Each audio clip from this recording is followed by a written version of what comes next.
زینب تھی کھڑی سامنے جب ذبح کیا ہے 24 پہر گرمی میں پانی نہ دیا ہے اور بالی سکینہ کا بھی در چھین لیا ہے ہم سے جو لڑے قتل کے میدان میں پڑے باقی رہے سجاد رسن بستہ کھڑے ہیں جب شام کے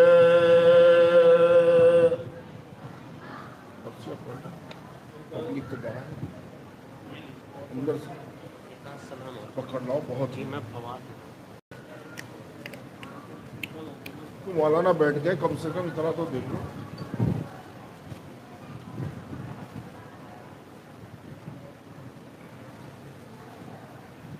جناب شکیل حسن شمسی صاحب آ گئے ہیں اور 2-3 رباعیے اتنے تیار کرنے میرے بعد نمبر پہ وہ پڑھنے ہیں بہت ضروری ہے 2-3 منٹ کے لیے آپ کا آنا ادھر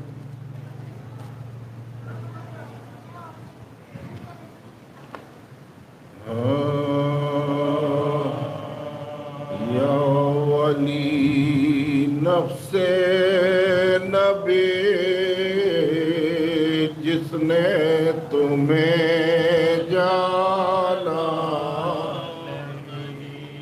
یا ولی نفس نبی جس نے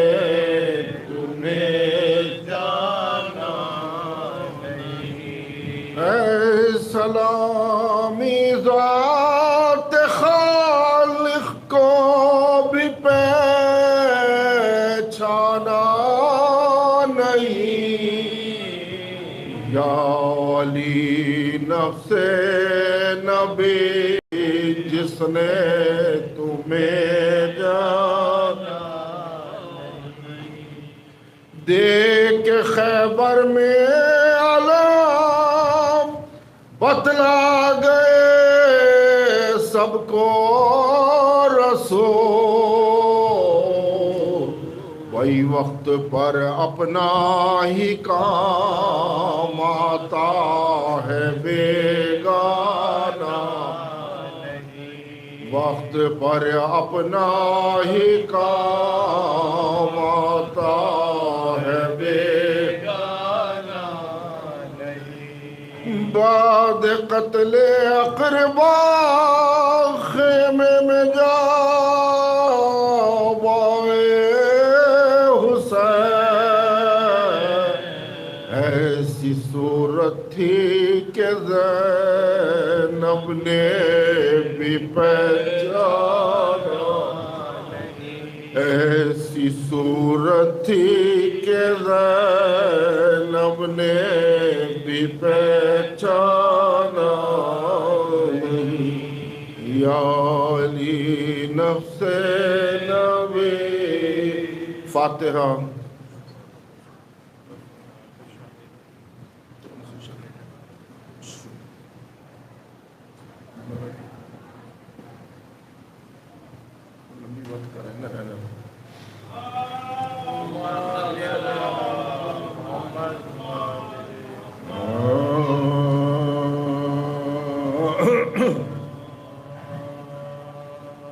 گرا جو نرغے آدم ابن شیر خدا گرا جو نرغے آدم ابن شیر خدا تو ابن ساقیے کوثر پا کہتے آب ہوا ارے ادھر تھا لاکھوں کا لشکر ادھر شاہ تنہا یہ حال دیکھ کے زینب نے شاہدی سے کہا یہ حال دیکھ کے زینب نے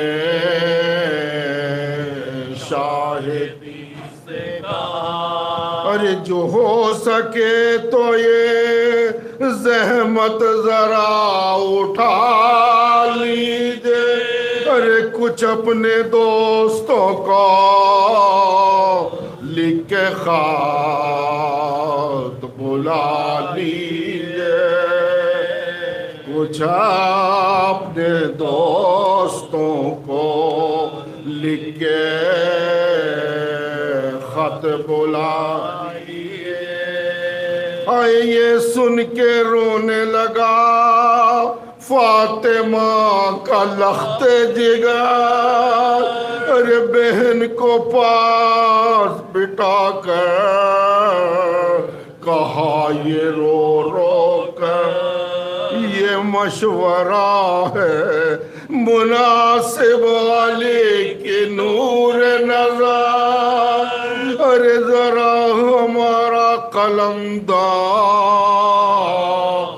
لاؤ اے خواہ ذرا ہمارا قلم دار لاؤ اے خواہ ارے ہم آج جذبۂ نصرت کو آزمائیں گے ہے ایک حبیب ہمارا اسے بلائیں گے ہے ایک حبیب ہمارا اسے بلائیں گے ہائے لکھا حبیب نبی کا گھرانہ آیا ہے ارے بلا کے دشت میں ان کو نصیب لایا ہے زمین گرم ہے